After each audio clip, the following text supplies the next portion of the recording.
Olá pessoal, tudo bem? Sou a professora Marcela. Hoje nós vamos trabalhar com o gênero textual, gênero carta. Acompanhem lá no livro comigo, vamos lá? Então tá, o gênero carta, eu acredito que é um dos gêneros mais antigos que a gente conhece, né? E nós vamos entender a sua estrutura e existem algumas divisões dependendo da finalidade que a carta é produzida, tá? Então vejam lá, eu trouxe para vocês aqui um exemplo de carta, tá? Essa carta ela foi retirada da apostila de produção de texto do SAI, do livro de produção de texto do SAI, tá? Então a carta, quando a gente fala em gênero, o que acontece? O gênero, apesar de existirem várias formas da gente se transmitir uma mensagem, o gênero textual, como ele é separado lá, vamos supor, ele tem lá carta, conto, crônica, anedota. Então, ele tem uma estrutura que é semelhante, por isso que ele recebe esse nome, gênero carta, gênero conto, que em todos os textos, apesar de haver uma mensagem, uma informação que os distingue, ou seja, que os torna diferentes uns dos outros, quando eu falo em determinado gênero, como a carta que nós vamos estudar agora, ela tem algo semelhante, indiferente da intenção. Então, essa estrutura da carta é a que determina ela como carta, que faz ela ser quem ela é, certo? Ok, então vamos lá. Primeira parte da carta. Quando você vai escrever a carta, você identifica que nela há um cabeçalho, tá? Cabeçalho, ok? Cabeçalho. Então, você tem ali a data, a cidade, né? Quando a carta foi escrita. Bem, essa carta, ela tem um destinatário, né? Então, para quem é essa carta? Que está ali com a seta em receptor. Vejam lá. Quem é o receptor? Aos cuidados da empresa de ar-condicionado Brisa, aos cuidados do departamento de atendimento ao consumidor. Certo? Bem, depois que você tem ali para quem que é a carta, você tem a saudação, tá? O que também chama às vezes de vocativo, tá? A saudação é o cumprimento, né? Você não está lá pessoalmente, mas você é gentil, é educado, né? E você tem ali a saudação, tá ali, prezados senhores. Depois disso, vem a estrutura da carta, né? Que nós, na verdade, nós chamamos de corpo do texto, que é onde você vai colocar a sua mensagem, tá? Nesse caso aqui, a carta diz o seguinte: no último mês, realizei a compra de 2 ares condicionados na loja que fica no centro da cidade. Os aparelhos foram devidamente instalados e funcionaram perfeitamente por uma semana.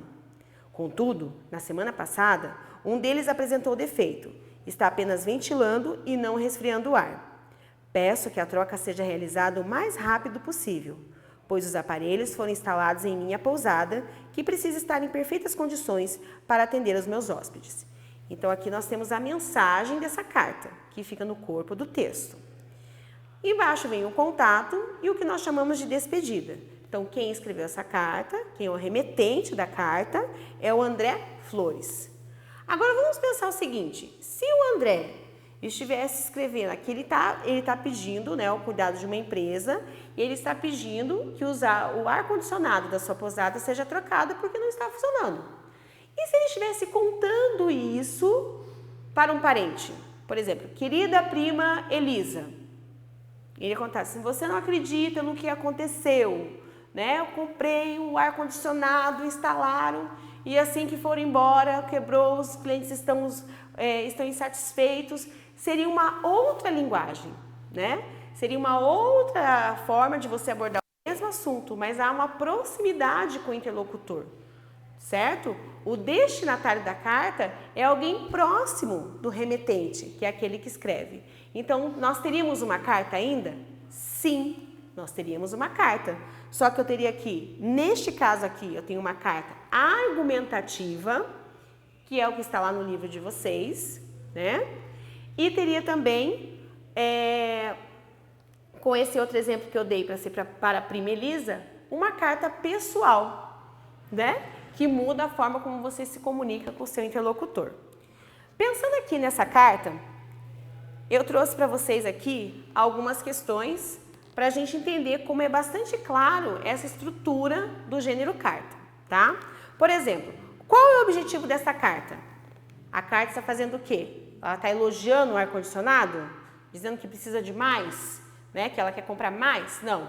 Ela está dizendo que o ar-condicionado não está funcionando como deveria. Então, realiza uma reclamação.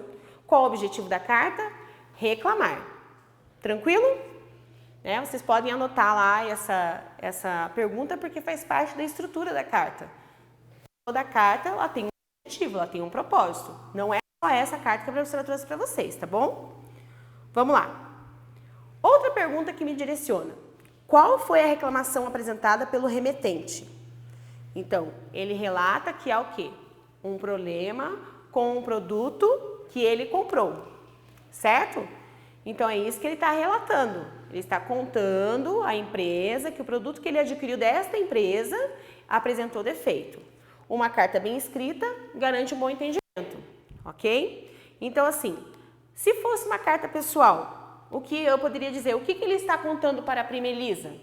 Né? Ele está contando que está passando por um nervoso. Seria a mesma situação, só que numa carta pessoal, porque elas levam sempre a mesma estrutura, tá?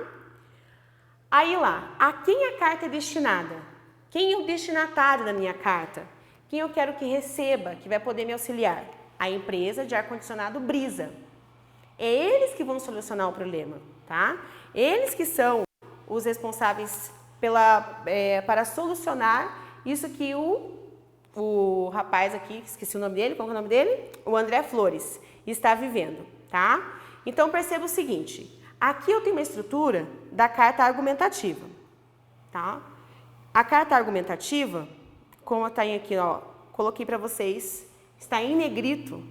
O remetente apresenta uma detalhada apresentação dos fatos e argumentos que convençam o destinatário sobre a gravidade do problema.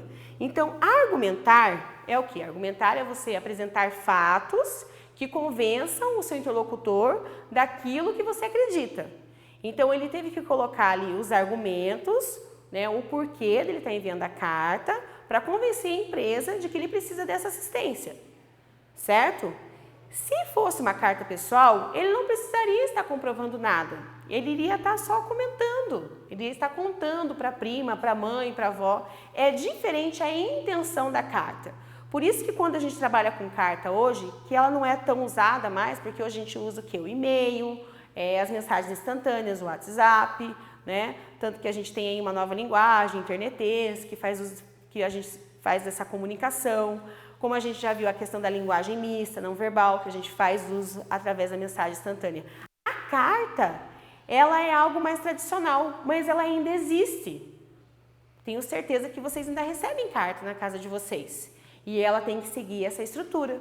Então, aqui nós temos a carta argumentativa, que é essa que eu trouxe para vocês, né, que é para a empresa que o ar-condicionado não está funcionando. E pensando numa outra situação, com o mesmo personagem, poderia ser uma carta pessoal, teria uma outra intenção, tá? Então, eu quero que fique claro aqui para vocês, certo? O gênero carta, ele leva essa estrutura, cabeçalho, saudação, corpo do texto, assinatura, despedida, tranquilo. Indiferente da intenção que eu tenho com essa carta, para ser carta, tem que ter essa estrutura, tranquilo? A carta argumentativa tem que apresentar argumentos. E a carta pessoal, ela apenas relata fatos, certo? Com o gênero carta, nós fechamos esse capítulo do livro. E aí eu quero convidá-los a resolver as atividades que abordam cartas, sinônimos e antônimos, que nós também já trabalhamos, na plataforma SAI, tá? Que tem lá uma sequência de exercícios que vocês podem resolver a respeito deste capítulo, onde vocês serão desafiados para ver se vocês compreenderam o conteúdo abordado nesse capítulo. Na apostila também, na página 44 e 48, tem a interpretação desse gênero, certo? Onde você vai responder as perguntas e identificar informações, ok? E registrem sempre todas as dúvidas que vocês tiverem. Como eu sempre digo, façam as atividades sozinhos. Evitem pedir ajuda, não é que é proibido, mas é um desafio para vocês. Lembre-se sempre que quando vocês forem desafiados aqui na sala de aula, será uma avaliação individual, sem consulta ao adulto, então você tem que adquirir esse conhecimento, certo? E assim a gente finaliza mais um capítulo do nosso livro. Agradeço muito e até a próxima!